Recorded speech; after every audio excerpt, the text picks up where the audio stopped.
श्री अर्जुन लाल। प्रश्न संख्या 178/2023। माननीय अध्यक्ष महोदय, खंड 1 विधानसभा क्षेत्र बिलाड़ा में वर्तमान में कुल 56 गौशालाएं संचालित है, जिनमें से 50 पंजीकृत एवं 4 अपंजीकृत गौशालाएं हैं। गौशालाओं की सूची मय पता, पशुधन संख्या तथा वित्तीय वर्ष 2023-24 के प्रथम चरण तथा द्वितीय चरण हेतु पात्र 39 गौशालाओं को दी गई सहायता राशि रुपये 14,88,86,400 रुपये सहित विवरण परिशिष्ट 1 पर संलग्न है। खंड 2 जी हाँ, चारे की बढ़ी हुई दरों को देखते हुए राज्य सरकार द्वारा वित्तीय वर्ष 2022-23 से गौशालाओं में संधारित गोवंश के भरण पोषण हेतु दी जा रही सहायता राशि की अवधि 180 दिन से बढ़ाकर 270 दिवस की जा चुकी है। वर्तमान में गोवंश हेतु 40 रुपये तथा बड़े गोवंश हेतु 40 रुपये और छोटे गोवंश हेतु 20 रुपये प्रति गोवंश प्रतिदिन की दर से सहायता राशि 270 दिवस की दिए जाने का प्रावधान है। साथ ही गौशाला में अंधे व अपाहिज गोवंश तथा नंदीशाला में संधारित नर गोवंश को उक्त समान दर 12 महीने की सहायता दिए जाने का प्रावधान है। पात्र गौशालाओं का अनुदान वित्तीय संसाधनों की उपलब्धता अनुसार बढ़ाया जाता है। माननीय सदस्य।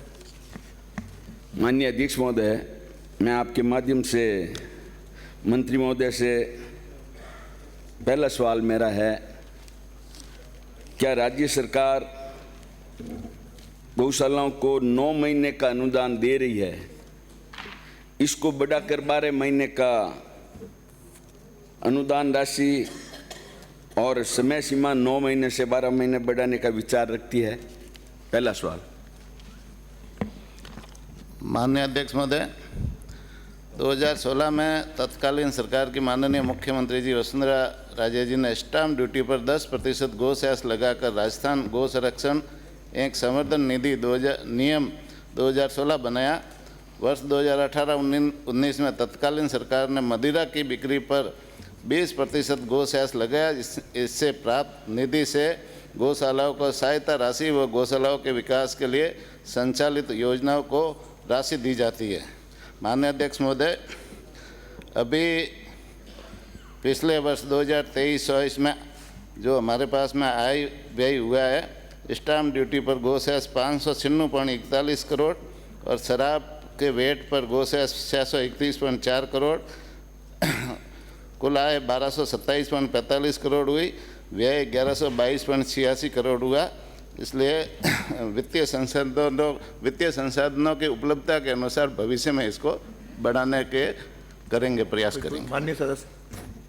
दूसरा सवाल है मेरा कि जब मदिरा एक्साइज पर जो ड्यूटी है, स्टाम्प पर ड्यूटी लगी है, करोड़ों रुपए अपने को प्राप्त हो रहे हैं और वो सिर्फ इन गायों के लिए, गोवंश के लिए ही है, तो मेरा आपसे आग्रह है कि 9 महीने से इनके 12 महीना आप जो गोवंश को बड़े को 40 रुपये दे रहे हो और छोटे को 20 रुपये दे रहे हो, इसको बढ़ाने का मैं नहीं कह रहा हूँ, मैं तो समय बढ़ाने का जो दोष आपने 180 से 270 दिन पिछली सरकार ने किए थे, तो अब अपनी सरकार को, जो सारी सरकार अपन गोवध के नाम से जाने जाते हैं, तो 270 की जगह 360 दिन कराने का, और साथ के साथ